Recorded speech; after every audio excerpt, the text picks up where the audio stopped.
एक काम जो अभी हमने किया, मोदी जी की तीसरी बार सरकार बनने के बाद, मेरे ग्रामीण विकास मंत्री बनने के बाद,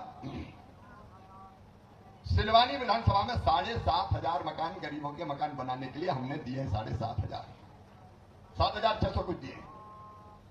इतने ही हमने सांची में भी दिए, और छोड़ा तो देवरी को भी नहीं है। 14 लाख मकान मध्य प्रदेश में दिए मैंने।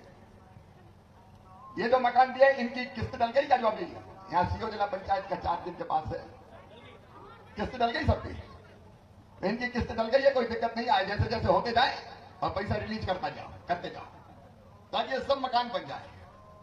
और इसके बाद भी चिंता मत करना, कई मिलते हैं गांव में, बहनें विशेषकर, घर देख लो टूटी टपरी आए, चलो तो जैसे पड़े देख तो दो। मेरी बहनों, कोई टूटी टपरिया में ना रहे, बड़ा बंगला ना बने लेकिन छोटा मकान तो बन जाए। और ये सर्वे के निर्देश दिए हैं हमने। सर्वे फिर से, क्योंकि ये पहले सर्वे हुआ था 2018 में, उस सर्वे में जितने मकान थे उनमें से अधिकांश को पैसा मिल गया है, और जो बचे हैं मैं अभी 1-2 महीने में पूरे कर दूंगा, कोई नहीं छोड़ूंगा। जो 2018 का आवास प्लस का सर्वे, लेकिन कई रह गए, तो अब नया सर्वे हो रहा है। भैया यहां सर्वे चल रहा है, यहां 29,000 सिलवानी विधानसभा, 29,000 नाम और जुड़े हैं। और एक बात सुनो, पहले तो ये कह देते थे जब मकान बनाने का नंबर आता था कि जिनके पास मोटरसाइकिल स्कूटर है उनको मकान स्वीकृत नहीं करेंगे। अब बताओ भैया, मोटरसाइकिल स्कूटर के बिना कोई बचाएगा? जोर से बोलो ना। सभी के पास तो मकान मिलना चाहिए कि नहीं? तो नया परिवर्तन कर दिया है, जिनके पास स्कूटर मोटरसाइकिल है उनको भी मकान दिया जाएगा। दूसरा, मेरी बहनों, एक नियम और लगा कि जिनकी आमदनी 10,000 से ज्यादा, उनको मकान नहीं मिलेगा। अब एक तरफ हम लखपति दीदी बना रहे हैं, समूह की बहनें बैठी, क्या आजीविका मिशन वाली बैठी हो तो हाथ उठाओ जरा। समूह की बहनें, स्व सहायता समूह में जो काम करती, समूह वाली बहनें। अब एक तरफ हमने अभियान चलाया लखपति दीदी बनाना कि नहीं, और दूसरी तरफ कह रहे फिर मकान नहीं मिलेगा। तो अब तय कर दिया कि 15,000 रुपया महीना भी आमदनी होगी तो मकान दिया जाएगा, चिंता मत करना। और तीसरी बात महत्वपूर्ण, 2.5 एकड़ सिंचित जमीन और 5 एकड़ तक असिंचित जमीन जिन किसानों के पास होगी उनको भी मकान बनाने के लिए पैसा दिया जाएगा, अगर मकान नहीं है तो। होना चाहिए कि नहीं? धीरे धीरे नहीं, जोर से बोलो, होना चाहिए। इन नए जो गाइडलाइन आई है उनके अनुसार सर्वे हो रहा है, तो ये मकान भी बनेंगे। क्या चाहिए जिंदगी जीने के लिए? रोटी, ये गरीब फ्री में अनाज मोदी जी की सरकार दे रही है, मकान बन जाए। ये पूरा इलाका पीने के पानी की समस्या से भी बहुत वर्षों से परेशान रहा है। कई गांव वीरपुर जैसे ऐसे थे, जब पिछली बार सांसद थे तब कहा था कि वहां तो गांव वाले बेटी, मतलब वीरपुर का नाम नहीं दे रहा, वीरपुर वाले बुरे मानते, लेकिन कई गांव ऐसे थे ना, कहते थे पानी तो है नहीं, कितनी दूर भरेगी अगर बेटी बच जाएगी। लेकिन अब जल जीवन मिशन के माध्यम से पानी की व्यवस्था घर नल लगा के करने की कोशिश कर रहे हैं। मकान बन जाए, जरूरत की चीजें पूरी हो जाए। एक काम और जो मैं आपको बताना चाहता हूं, बताओ मेरे बहनों और भाइयों, किसी को गरीब रहना चाहिए क्या? इधर भी जोर से बोलो, रहना चाहिए क्या?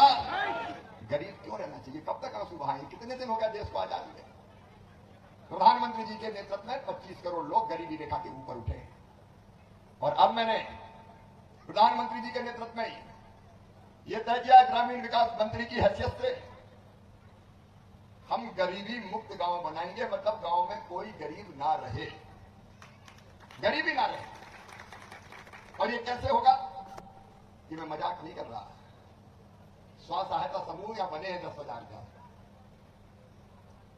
हम एक तो आजीविका मिशन के माध्यम से काम करेंगे। मैं बहनों से अपील करता हूं, सब आजीविका मिशन में जुड़ जाना समूह में। भाई जोड़ो तेजी से समूह में, कोई गरीब परिवार बिना समूह में जुड़े ना रहे। बहनों का तेजी से जोड़ने का काम करें, संगठन बनाए, उनको ट्रेनिंग देंगे, उनको रिवाल्विंग फंड देंगे, उनको बैंक से टाई अप करके सस्ता लोन दिलवाएंगे, ताकि बहनों की कमाई काम धंधा करते हुए बढ़े और वो परिवार गरीब ना रहे। बताओ करना पड़ेगा कि नहीं करना पड़ेगा?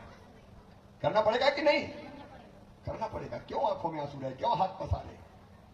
दूसरी चीज, गरीबी मुक्त गांव में अलग अलग योजनाओं के माध्यम से, कृषि विभाग की योजना है किसानों को, पीएम विश्वकर्मा योजना से कारीगरों को, मुद्रा योजना से नौजवानों को, स्ट्रीट वेंडर की योजना से छोटे छोटे दुकानदारों को हम इतने काम के अवसर पैदा करेंगे कि हर परिवार में एक आदमी किसी न किसी रोजगार से जुड़ जाए, किसी न किसी रोजगार से जुड़ जाए और ये आमदनी होने लगे तो जीवन की छोटी मोटी जरूरतें पूरी हो जाए, तो सुखी रहे, तो गांव गरीबी मुक्त हो जाए। सही बात है कि नहीं? आप बताओ। अब इसके लिए कोशिश करनी पड़ेगी, लेकिन उस कोशिश में मैं आपका साथ चाहता हूं। बोलिए, सबका साथ मिलेगा? जोर से बोलो, मिलेगा? ये हम प्रयोग करना चाहते हैं रामपाल जी आपके साथ मिलकर, राकेश जी पार्टी के साथ मिलकर। हमारे सब वरिष्ठ नेता बैठे, कलेक्टर भी हैं, सीओ भी हैं। आओ एक योजना बनाए गरीबी मुक्त करने का, हर परिवार को एक आजीविका से जोड़े। जो काम करना चाहता, कोई करने नहीं चाहे तो मैं उसकी बात नहीं करता, लेकिन हर परिवार जो करना चाहता काम से जोड़। देखो, ऐसे मंत्री बनने का क्या फायदा? बड़े हुए तो क्या हुए, जैसे पेड़ खजूर, पंछी को छाया नहीं, फल लागे अति दूर। मंत्री जी आए, मार जनता बेचारी माला ले लेके चली आ रही, ले फूल ले लो, माला ले लो, काजू खा लो, किसमिस खा लो, और वो जनता का भला ही नहीं हो तो क्या करेंगे? काजू किसमिस खा के नेताजी गए। तो ऐसे से काम नहीं चलता। योजना मिलकर ठोस बनानी पड़ेगी। ठोस योजना बनाएंगे, मैंने निर्देश दिए। वर्कआउट भी मैं करूंगा, प्रधानमंत्री जी का आशीर्वाद भी लेंगे और कई तरह की गतिविधियां चालू करके गरीबी मुक्त गांव बनाएंगे। नौजवानों की 10-10, 20-20 की टीम बन जाए, उनको ट्रेनिंग दिलवाएंगे, उनके माध्यम से फिर सरकारी अधिकारी भी काम करेंगे, बैंकों को जोड़ेंगे। धीरे धीरे धीरे धीरे वो दिन लाएंगे जो रामराज में कहते थे, दैहिक दैविक भौतिक तापा, रामराज काहू नहीं प्यापा। वही तो रामराज, उसकी कोशिश करेंगे बहनों और भाई। इसके लिए पूरे देश में प्रधानमंत्री जी के नेतृत्व में मैं काम कर रहा हूं। कृषि विभाग के माध्यम से भी कई चीजें हमने तय किया। मजदूर, उड़द, तुअर पूरी की पूरी मिनिमम सपोर्ट प्राइस पर खरीदेंगे, एक दाना नहीं छोड़ेंगे, ताकि किसान को दाम ठीक मिल पाए। एक नहीं, अलग अलग फसलों के बारे में कई सोच सकते हैं। आज देर बहुत हो गई, रात बहुत हो गई, इसलिए मैं विस्तार में नहीं जा रहा, लेकिन एक एक चीज जो किसान की हितकारी होगी वो करने का हम प्रयास करेंगे। तो आइए हम सब मिलकर सुनवाहा क्षेत्र को, सुल्तानगंज क्षेत्र को विकास की तरफ भी तेजी से ले जाएं। छोटी छोटी चीजें, पीने के पानी की, सिंचाई के पानी की, बिजली की, वो हल करते जाएंगे, लेकिन बड़े कामों की तरफ भी बढ़े। उसके लिए आप सबका सहयोग चाहिए। बोलिए, मिलेगा सबका सहयोग? देखिए, बदलाव आया है। अब किसान को 12,000 रुपया मिलते ही है, लाडली बहना को 1250 मिलते ही है, निःशुल्क अनाज, मकान और आयुष्मान कार्ड भी ढंग से बन जाए कि नहीं, वो और देख लेना भाई, ताकि इलाज की भी ठीक व्यवस्था हो जाए। तो इलाज की व्यवस्था, और जो मैंने कहा गरीबी मुक्त गांव और किसान का कल्याण, माता बहनों को समूह में ले जाना। एक दिन वो आएगा जब हम कहेंगे हमारे गांव में कोई गरीब नहीं है। गरीब का मतलब जिसकी आमदनी 10-15 हजार रुपया तो हो। वो स्थिति पैदा करना चाहते, कठिन काम, लेकिन करना है और आपके साथ मिलकर करेंगे। पूरी रूपरेखा उसकी बनाते हैं। आज इतनी देर तक आप बैठे, मैं धन्यवाद देता हूं। इस संकल्प के साथ के मोदी जी के नेतृत्व में आज 6 अप्रैल है भारतीय जनता पार्टी का स्थापना दिवस। मोदी जी के नेतृत्व में वैभवशाली, गौरवशाली, संपन्न, समृद्ध और शक्तिशाली भारत का निर्माण होगा। विकसित भारत, और विकसित भारत के लिए विकसित गांव। इसलिए गांव के मित्रों, आपको ही तय करना है कि गांव का विकास मतलब क्या क्या होना चाहिए। हर विधानसभा में रामपाल जी मैं एक छोटी पदयात्रा करूंगा, गांव गांव में बैठ के होंगे और हर गांव उनके विकास का रूपरेखा तय करके देगा। उसके अनुरूप हम काम करेंगे। ये अपनी मंदिर की समिति, सिद्धेश्वरी जन कल्याण समिति, जय जगतारण मैया, और यह एक नहीं अनेकों धार्मिक स्थल है। सिद्धेश्वर भगवान भोलेनाथ का प्राचीन स्थल है। जगतारण माई अग्रध्वज वाहक माला जी का प्राचीन स्थान है। जगतारण माई के ध्वज वाहक लोगरा बाबा वो भी विराजते हैं। शक्ति माता का भी स्थान है। एक ने अनेकों प्राचीन स्थल। समिति काम कर रही है, उन्होंने काम प्रारंभ किया। अब यह मंदिर ऐसा है जहां सबकी श्रद्धा और आस्था जुड़ी हुई है। अपन कुछ नहीं करेंगे, करेंगे सिद्धपीठ खेड़ापति माता जगतारण धाम यहां दिव्य और भव्य बन जाए, ऐसी योजना समिति ने बनाई है। करने वाली मां है। अहंकार किसी को नहीं होना चाहिए, लेकिन मां की कृपा से मैं आश्वस्त करता हूं कि इसमें पूरी ताकत से हम सहयोग करेंगे, कोई कसर नहीं छोड़ेंगे। उन्होंने कहा लगभग 3 करोड़ का एस्टीमेट है, इसको चरणबद्ध तरीके से हम अपने मुख्यमंत्री जी से भी चर्चा करेंगे, धर्म विभाग से जो हो सकता है वहां से करेंगे, मंदिर को पर्यटन विभाग से जोड़ के पर्यटन विभाग से भी करेंगे, और एक प्रस्ताव भारत सरकार भी भेजेंगे। मां की कृपा है, मां का मंदिर भव्य बनेगा, दिव्य बनेगा। बोलो जगतारण माई की।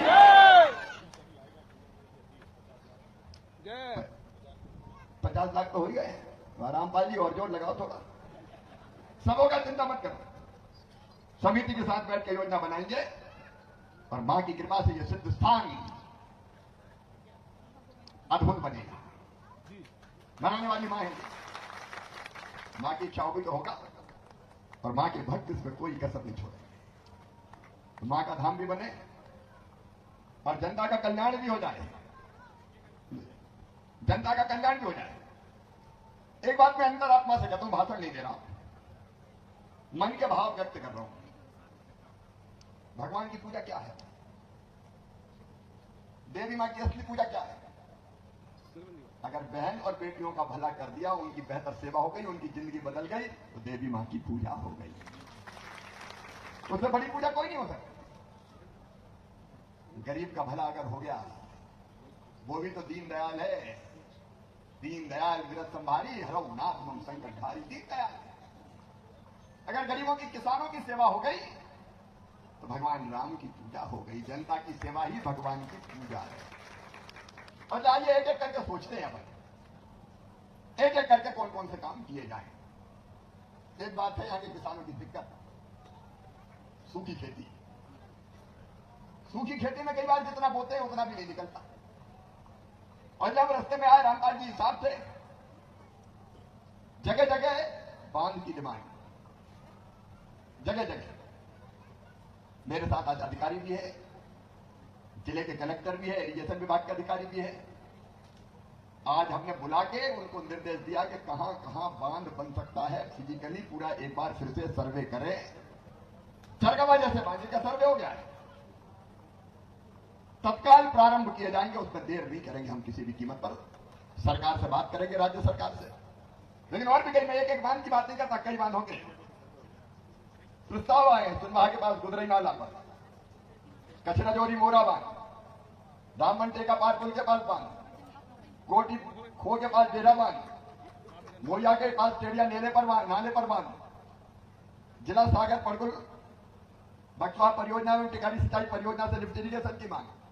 अब मैं एक एक पर कुछ नहीं कर रहा, लेकिन मैं अपने रामपाल जी और बाकी सब साथियों के साथ मिलकर पूरी गंभीरता से प्रयास करूंगा कि इसमें कोई कसर ना छूटे, और एक एक करके हम इन बने ना बने, कई बार फायरस के कारण नहीं बनते, लेकिन ऐसे बन जाए जिससे आसपास के गांव की सिंचाई हो जाए। ठीक बात है कि नहीं? आप बताओ, अब बताओ, ठीक बात है कि नहीं? जोर से बोलो, ऐसे नहीं, ठीक बात है कि नहीं? आप नहीं बोलते तो मामा को लगता है कि मैं ही बोल रहा हूं। आप बोलोगे तो हम बोलेंगे, क्योंकि बोलने से संवाद होता है, बातचीत होती है। एक तो इस क्षेत्र में काम करेंगे किसान भाइयों, एक नहीं अनेकों फैसले किसानों के हित में कर रहे हैं। मैं मुख्यमंत्री था तो मुख्यमंत्री की हैसियत से काम किया, लेकिन अब मोहन जी मुख्यमंत्री हैं, उनका भी पूरा सहयोग मिलेगा। और वह मामा भी कृषि मंत्री भी है और ग्रामीण विकास मंत्री भी है। मोदी जी के नेतृत्व में हम दोनों विभागों में कसर नहीं छोड़ेंगे।